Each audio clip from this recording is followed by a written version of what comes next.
우리 한번 따라해 보시겠습니다. 주님과 동행하는 삶 14. 행함으로 믿음을 온전케 하라.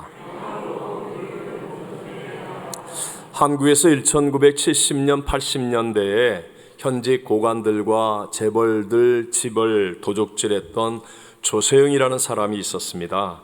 종종 훔친 것으로 일부 어려운 사람들에게 나누어 주기도 했다고 해서 그를 의적이라고 부르기도 했었습니다. 당시는 사회의 부정부패가 만연했었기 때문에 사람들에게 대리만족을 주는 유명한 도둑이기도 했습니다. 그는 절도죄로 감옥에 있을 때 교회와 성도들의 도움으로 성경을 읽고 기독교인이 되었습니다. 모범수로 원래는 무기징역을 선고받기도 했는데 15년형을 살고 1998년 55세의 나이에 출소해서는 여러 교회에 간증 집회도 많이 다녔습니다. 그를 아는 목사님이 몇 년 동안은 스스로를 더 깊이 돌아볼 것을 권면하였지만 그는 내친 김에 목사 안수도 받았습니다. 그러다가 2000년 선교와 간증 집회로 일본에 갔다가 도쿄의 한 주택가에서 빈집 터리를 했고 일본 경찰의 추적에 붙잡혀서 3년 6개월 동안 일본 교도소에서 옥살이를 하기도 했습니다. 2004년 귀국 후에 잠시는 조용한 듯 하다가 또다시 여러 번 도둑질을 하였고 결국은 교도소를 제 집처럼 들락달락 했다고 합니다. 사실 그의 인터뷰나 또는 간증들을 들어본 사람들은 신앙적 내용이 진실한 것 같다 라고 느껴진다 이런 말을 합니다. 물론 하나님만이 아시겠지만 십자가의 감격, 용서의 은혜도 체험한 사람인 것 같다라고도 말하기도 합니다. 그런데도 죄와 절도의 습관을 벗어나지 못했고 그의 유명세만큼이나 기독교는 세상으로부터 조롱의 대상이 되기도 했었습니다. 여러분, 과연 십자가의 능력이 이 정도뿐이겠습니까? 복음의 끝이 이렇게 용서받고 또 죄짓고 용서받고 또 죄짓고 이렇게 하는 정도이겠습니까? 아니라는 것입니다. 우리가 잘 아는 사람으로 세리마태는 예수님을 처음 만났을 때 부정부패의 돈방석 자리에서 일어나서 그대로 예수님의 제자가 되었고요. 끝까지 변함없이 복음의 증인이 되었습니다. 또 여리고의 세리장 삭개오는 예수님을 영접하면서 즉시로 회개하고 네 것을 토생한 것이 있다면 4배를 갚고 자기 재산의 절반을 팔아서 그래서 가난한 사람에게 나누어주는 믿음의 행함으로 칭찬받는 구원의 자녀가 되었습니다. 그렇다면 중요한 것은 이제 저와 여러분은 어느 쪽에 속한 믿음이라고 말할 수 있겠느냐 하는 것이죠. 대도 조세영처럼 회개하고 용서의 은혜를 받았음에도 불구하고 또다시 죄짓기를 반복하는 삶이냐, 아니면 세리마태나 또는 삭개오처럼 행함이 있는 믿음으로 온전해지는 신앙의 삶이냐, 여러분은 둘 중에 어느 쪽이라고 과연 자신 있게 대답할 수 있겠습니까? 자, 오늘 본문을 다시 한번 읽어보겠습니다. 내가 보거니와 믿음이 그의 행함과 함께 일하고 행함으로 믿음이 온전하게 되었느니라. 무엇으로 믿음이 온전하게 된다고요? 행함으로. 믿음으로 구원을 받는 것이지만 그러나 분명히 믿음의 행함을 통하여 우리의 믿음이 온전하게 된다라고 성경은 말씀하고 있습니다. 오늘 2부 예배에 참석한 모든 분들이 행함 있는 믿음을 통하여 여러분의 믿음이 죄짓고 용서받고 죄짓고 용서받고를 반복하는 자리에서 벗어나서 그런 악순환을 끊어버리고 온전하게 성숙해지는 복 있는 믿음이 되시기를 주의 이름으로 축복합니다. 어느 작은 도시에서 슈퍼마켓을 운영하는 사장님이 그 도시에 새로 부임해 온 목사님의 믿음이 아주 훌륭하시다고 가게에 오는 사람들에게 칭찬을 합니다. 그러자 어떤 손님이 사장님에게 묻습니다. 아니, 그 목사님 지난 주일에 무슨 설교를 했는데 그래요? 그러니까 사장님이 말하기를 저는 시간이 없어서 도대체 교회는 못 나갑니다. 아니, 근데 어떻게 그 목사님의 믿음이 훌륭하다는 것을 압니까?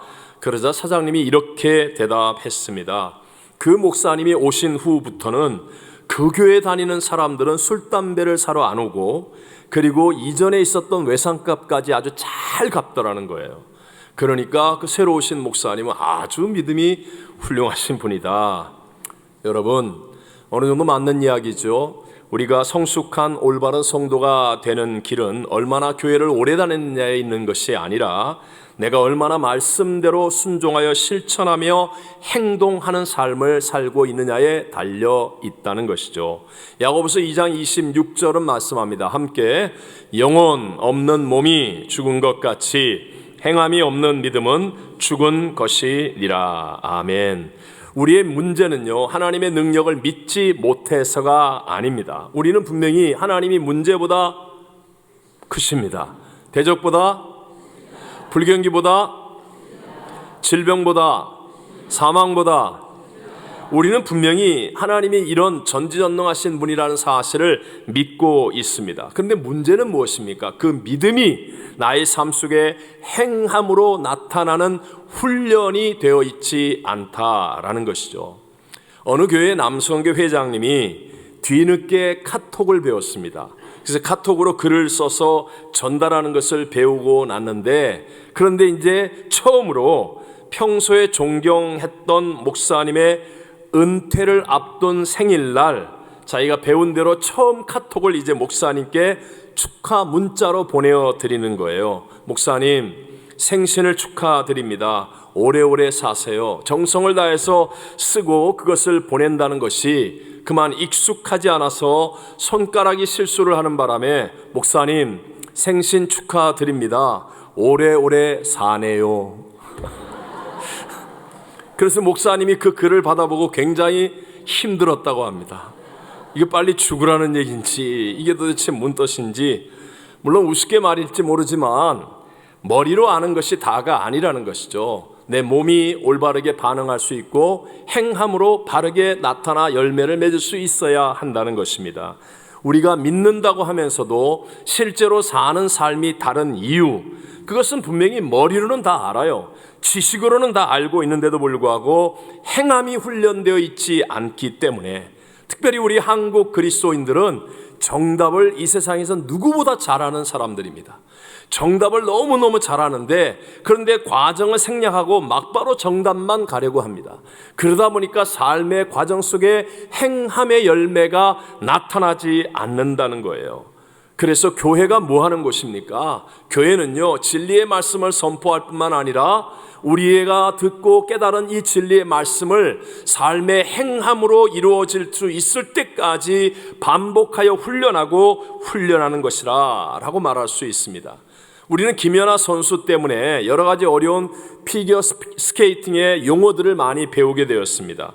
예를 들어 트리플 악셀, 여러분, 저는 옛날에 이런 말 몰랐거든요. 근데 김연아 선수 때문에 알았습니다. 트리플 악셀이 3바퀴 하고도 반을 더 도는 거예요. 이건 굉장한 기술이죠. 그러나 여러분, 제가 트리플 악셀이 뭔지 안다고 해서 제가 돌면 돌아지겠습니까? 그렇지 않다는 거예요. 김연아 선수도 마찬가지로 이 트리플 악셀을 위해서 머리로는 알지만, 그러나 이것이 몸으로 반응하기 위해 시합에 나가 금메달을 따거나 승리하기 위해서는 수없이 넘어지고 쓰러지고 실패를 반복하면서 몸으로 훈련해야만 했다라는 것이죠. 이것은 영적으로도 마찬가지인데, 그냥 적당히 믿는다고 한다면 아무것도 상관이 없어요. 하지만 정말 주님 오실 날을 가까웠음을 믿고 나의 믿음이 온전해지기를 원한다고 한다면 반드시 주님의 뜻을 순종하여 행하는 것을 훈련해야 한다는 것입니다. 자, 다시 한번 누구의 뜻을? 주님의 뜻을. 다시 한번 누구의 뜻을? 주님의 뜻을 순종하여 행하는 것을 우리가 훈련해야 한다는 것이죠. 우리 2부 예배에 참석하는 성도님들은 정말 제가 보기에도 모범적으로 열심히 사는 분들입니다. 하지만 열심히는 사는데 안타깝게도 자기 계획, 자기 생각, 자기 뜻을 가지고 열심히 살아서 문제인 것입니다. 열심히 살았느냐 아니냐보다 더 중요한 것은 주님의 뜻을 순종하는 일이냐 아니냐가 더 중요하기 때문에 그렇습니다. 제가 늘 말씀드리지만 내가 계획하고 내가 생각하고 내 뜻대로 하면 항상 처음은 잘 되게 되어 있어요. 왜? 내가 계획했기 때문에 처음에 잘할 것들을 다 준비해 놨거든요. 하지만 그 다음부터 내가 예측하지 못한 상황과 어려움과 문제와 변수들이 생길 때 우리는 결코 내 힘으로 이겨낼 수 없다는 거예요. 그러나 하나님의 뜻대로 하면 내가 이해하지 못하는 길로 인도하기 때문에 처음에는 어렵고 힘들지만 그러나 시간이 지나면 지날수록 전지전능하신 하나님의 뜻이기 때문에 다 이기는 자가 되고 합력하여 선을 이루는 자가 될 줄로 믿습니다. 이렇게 여러분, 내가 열심히 살지만 내 생각, 내 계획, 내 뜻을 가지고 살면 결코 세상을 이길 수가 없다는 사실을 우리는 기억해야 됩니다. 일반적으로 자아가 죽지 않은 미숙한 신앙의 사람일수록 자기가 원하는 것을 반대하는 사람을 싫어하고 자기가 하고 싶은 것을 좋게 말하는 사람들의 말만 귀를 기울이게 되어 있습니다. 그러면 이런 사람들은 결국 처음에는 자기 생각대로 하니까, 자기 고집대로 하니까 뭐가 이루어지는 것 같지만 시간이 지나면 지날수록 폭이 좁아지는 인생, 끝이 안 좋아지는 인생이 될 수밖에 없다는 것이죠. 사랑하는 우리 이부 예배 성도 여러분, 저와 여러분의 인생이 시간이 지나면 지날수록 더 폭이 넓어지고 그리고 처음보다도 나중에 더 좋아지는 축복을 누릴 수 있게 되시기를 바랍니다. 그러려면 반드시예요. 내 생각과 다르지만, 내 계획과는 다르지만 주님의 뜻, 주님의 말씀이라고 하면 그것을 순종하는 것을 훈련해야만 한다는 것입니다. 또 인생을 살면서 누구나 다 길이 막히고 또 어려움을 만날 때가 있습니다. 그것이 갑작스러운 질병이든 아니면 경제적인 위기이든 아니면 자녀의 반항이라든가 내 힘으로 해결할 수 없는 속수무책, 절망과 낙심, 무기력과 가능성 없는 상황들을 분명히 우리 모두는 만나게 되어 있습니다. 우리가 잘 아는 오병이의 기적 또 한번 생각해 보세요. 남자만 5,000명이 되는 어마어마한 무리가 다 몹시 배고픈 상황입니다. 더군다나 장소는 빈들입니다. 광야예요. 시간은 이미 날이 저물었습니다. 답이 없는 어려운 상황이 된 것입니다. 그때 어떻게 하나님의 기적이 일어납니까? 문제보다 크신 하나님의 역사가 일어난 이유가 무엇입니까? 빈손으로 아무것도 할 수 없는 무기력한 제자들이었지만 주님이 말씀하실 때 그대로 즉각적으로 순종하여 행했다는 것입니다.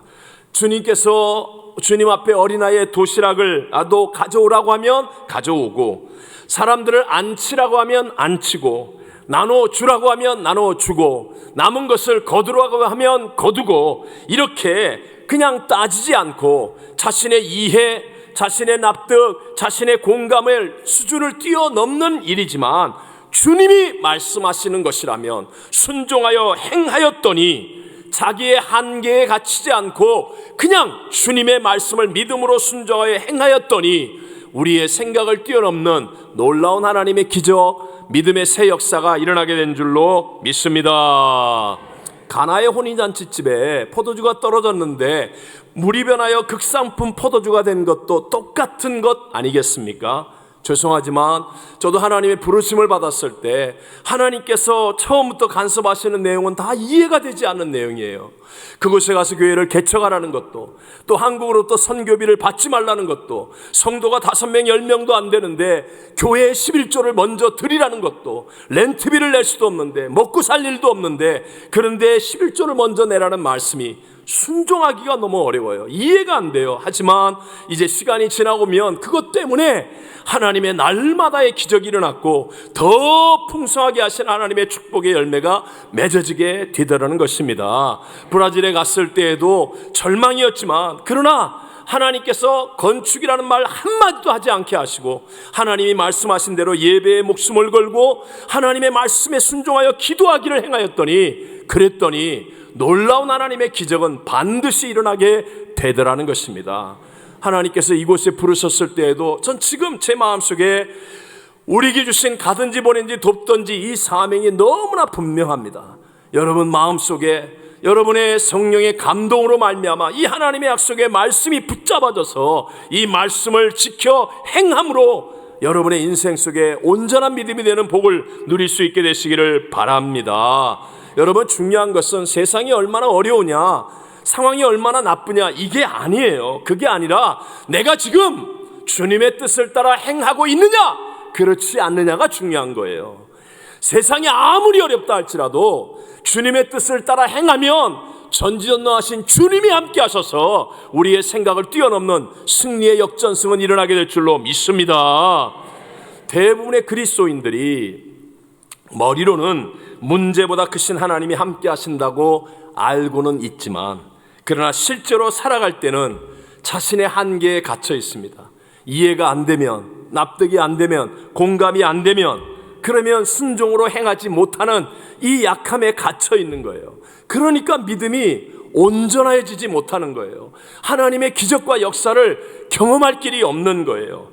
그래서 훈련이 필요합니다. 뭐가 필요하다고요? 훈련이 필요합니다. 왜 하나님이 찬양 경연대회 하게 하십니까? 여러분, 이걸 통하여 감동을 받을 때 순종하는, 행하는 훈련이 이루어지게 되시기를 바랍니다. 한 번 순종하잖아요, 감동이 있어요. 두 번 순종하잖아요, 기쁨과 희열이 있어요. 세 번 순종하면 놀라운 기적은 일어납니다. 하나님이 이걸 훈련하시는 거예요. 왜 특세를 합니까? 왜 기도원 성령 대망회를 합니까? 훈련하는 거예요. 하나님의 믿음의 방향, 순방향을 따라 순종하도록 우리를 훈련하는 거예요. 행하는 믿음이 될 수 있도록. 지난주죠, 지난주일. 한 성도님은 우리 교회에 이렇게 예배를 나오시는데 통성기도의 시간이 너무 길다고 힘들어 했어요. 하지만 그래도 예배에 나와서 훈련하는 거죠.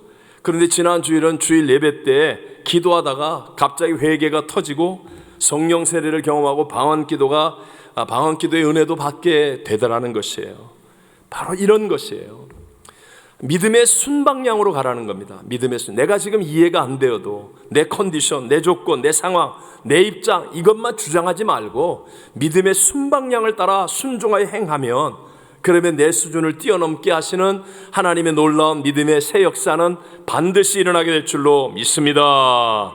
이 세상에서 가장 긴 여행을 바로 우리의 머리에서 가슴까지 이 원핏 정도 되는 이 거리라고 말합니다. 여러분, 머리로는 다 알아요. 하지만 누가 승리합니까? 누가 온전한 믿음이 됩니까?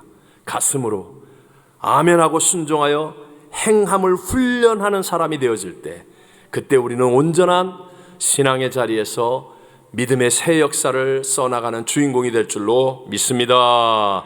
두 번째 팁이 무엇이에요? 믿음을 온전케 하는 행함을 위해서는요, 내가 안 보이는 행함이 되기까지 훈련해야 됩니다. 누가 안 보여야 돼요? 내가 안 보이는 그 행함이 되기까지 훈련해야 한다는 거예요. 일반적으로 우리가 반복하면서 몸이 익혀질 때까지 훈련하는 그 훈련의 목표는요, 자기를 잊는 것입니다. 자기를 잊는 것. 한번 노래 잘하는 사람을 보십시오. 요즘은 이게 노래 이렇게 경연 이런 것들 많잖아요. 노래 잘하는 사람을 보면 자기가 노래한다는 생각이 없습니다. 자기가 막 노래하는 생각을 가지고 있으면 뭔가 어색하고 음정 박자 틀리고 뭔가 위기가 다가옵니다. 그런데 나를 잊고 완전히 노래에 빠져서 노래를 부르면 그게 바로 최고의 노래가 되어집니다. 운동을 할 때도 마찬가지죠. 예를 들어 테니스를 처음 배울 때 하나, 둘, 셋 이러고 해요. 이게 훈련합니다. 반복하면서 훈련하면서 10년이 됐는데도 똑같이 하나, 둘, 셋 그러고 치면 이 사람은 가망이 없는 사람입니다. 빨리 다른 운동을 하든지 그만두든지. 그냥 이제 그 훈련을 통하여 나를 잊어버려야 돼요. 그 다음에 내 몸이 가는 대로 하는데 잘하는 것. 바로 이게 진짜 실력이라는 거죠. 성숙한 신앙도 마찬가지입니다. 언제나 자신이나 또는 사람을 의식해서 누가 보면 기도하고, 뭔 일이 있으면 기도하고, 그렇지 않으면 기도 안 하고, 그건 아직까지 미숙한 신앙입니다. 반복된 훈련을 통하여 내가 기뻐해야지가 아니라 그냥 기뻐지는 거예요. 기뻐지는 것. 내가 기도하는 것이 아니라 그냥 기도의 사람이 되어지는 거예요. 기도하는데 누가 보든지 안 보든지 나 자신을 잊어버리고 언제든지 성령의 감동을 따라 성령을 안에서 기도할 수 있는 사람이 되는 거예요. 내가 온유해야지가 아니라 그냥 온유의 사람이 되는 거예요. 의식하는 것이 아니라 그 모습을 갖춘 인격으로 변화되는 것인데, 이게 바로 반복된 훈련을 통해서 빚어지는 새 피조물의 결과라는 것입니다. 그래서 훈련을 언제까지 해야 됩니까? 나를 잊을 때까지.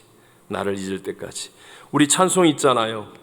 하나님의 꿈이 나의 비전이 되고 예수님의 성품이 나의 인격이 되고 성령님의 권능이 나의 능력이 되길 원하고 바라고 기도합니다. 한 번 더 할까요? 하나님의 꿈이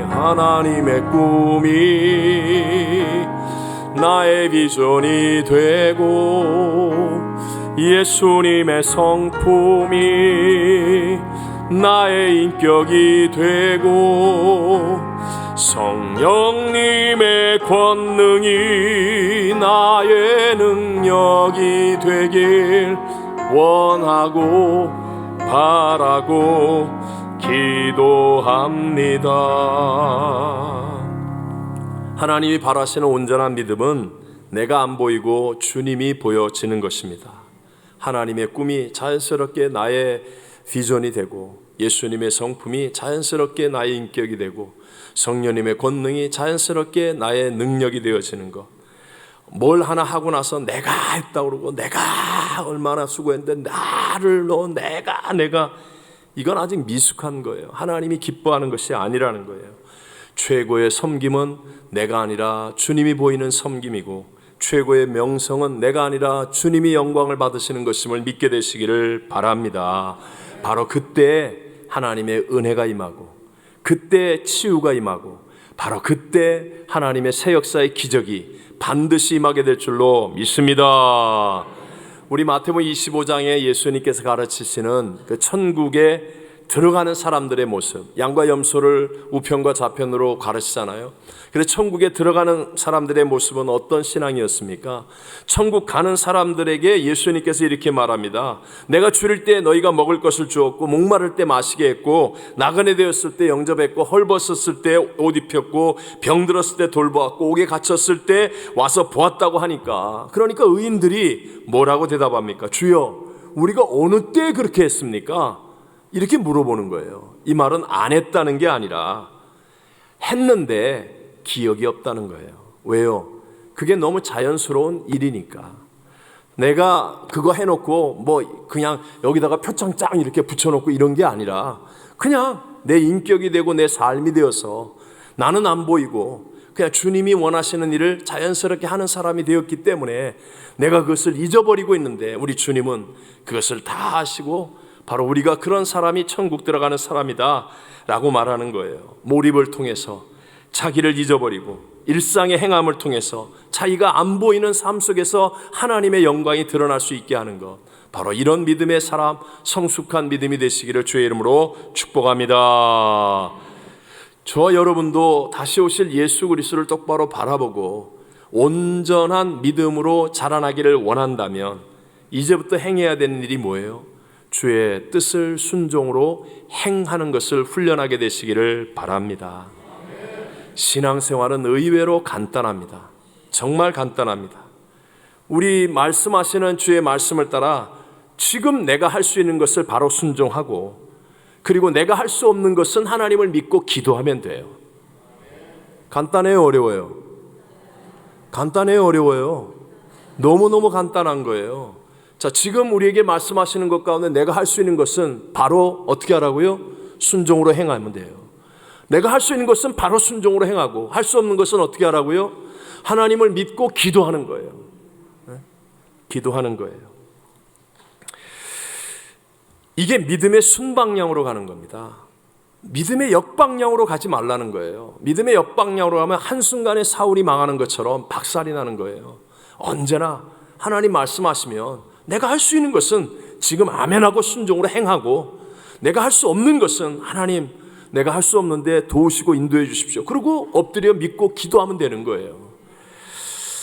빌리그레암 목사님 전도 집회 때 찬양자요 간증자인 킴 윅스라고 하는 한국계 미국 분이 계셨습니다. 이분은 6.25 때 포탄의 파편으로 실명을 하게 돼요.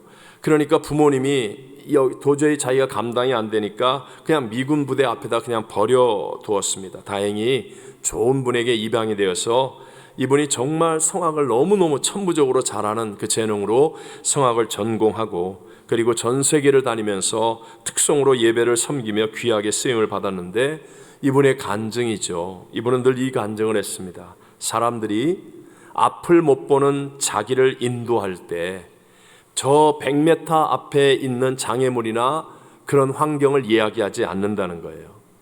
자기를 인도할 때는 언제나 내 발 앞에 있는 것만 얘기한대요. 지금 계단이 있습니다. 지금 왼쪽에 물이 있습니다.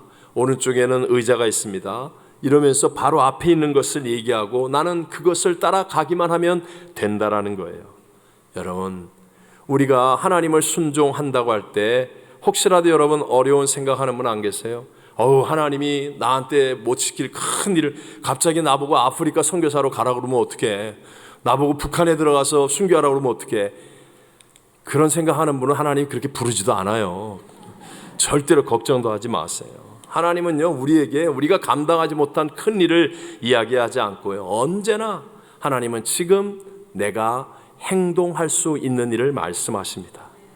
혹시 여러분 질병이 있는데 난 기도해봤자 내가 이 병이 나을지 안 나을지 모르는데 뭐 기도 안 해, 나는 이 신유에 어떤 큰 믿음이 없어, 그러면 안 돼요. 설령 내가 병이 치료될 것이라는 믿음이 없어도 지금 예배하는 이 자리에 주님이 함께 하신다는 믿음은 있지 않습니까? 있어요, 없어요? 그 믿음 붙잡고 예배 드리면 돼요. 내게 지금 감당하지 못하는 어려운 문제가 있습니다. 내가 기도해도 이 문제가 해결될까? 하나님이 응답하실까? 그건 잘 모른다 할지라도, 그러나 적어도 기도하게 하시는 주님이 계시다는 것은 믿을 수 있잖아요. 여기서부터 출발하면 된다니까요. 내가 할 수 있는 가장 작은 것으로부터. 여러분, 하나님은 저와 여러분을 구원하기 위해 한 분밖에 없는 독생성자 예수님도 아낌없이 내어주셨습니다. 그분을 십자가에 못 박아 죽이고 그러면서 우리를 구원하셨어요. 하나님은 우리가 잘 되기를 원하고 생명을 얻되 더 풍성히 얻기를 원하시는 좋은 분이세요. 하나님은 우리 인생이 하나님의 영광을 선포하는 역전승의 삶이 되기를 나보다도 더 원하고 계신 분인 줄로 믿습니다. 그러니까 이 말의 의미는 뭐예요? 지금 할 수 있는 것을 순종으로 행동하라는 거예요. 지금 하나님이 막 이상한 거 시킬 것 같다, 그건 마귀가 주는 거짓말이라니까요. 하나님 그렇게 내가 하지 못할 이상한 거 시키는 분 아니에요. 지금 내가 할 수 있는 그것을 순종으로 행동하십시오. 그리고 혹이라도 내가 감당하기 어려우면 그건 하나님을 믿고 기도하시면 돼요. 하나님, 나 정말 너무 어려운데요, 나 너무 힘든데, 나 너무 피곤한데요, 나 너무 지금 힘이 든데요. 하나님 아시죠? 내게 힘을 주시든지 하나님이 이것을 그만두게 하시든지 믿고 기도하세요. 반드시 주님과 동행하는 위대한 새 역사가 일어나게 될 줄로 믿습니다. 주님과 동행함은 이 세상에서 최고의 승리의 길이며 복입니다. 우리 교회 모든 이부 예배 성도님들이 믿음으로 행함으로 온전한 신앙이 되어서 주님과 동행하는 우리의 남은 인생 다 되시기를 주의 이름으로 축원합니다.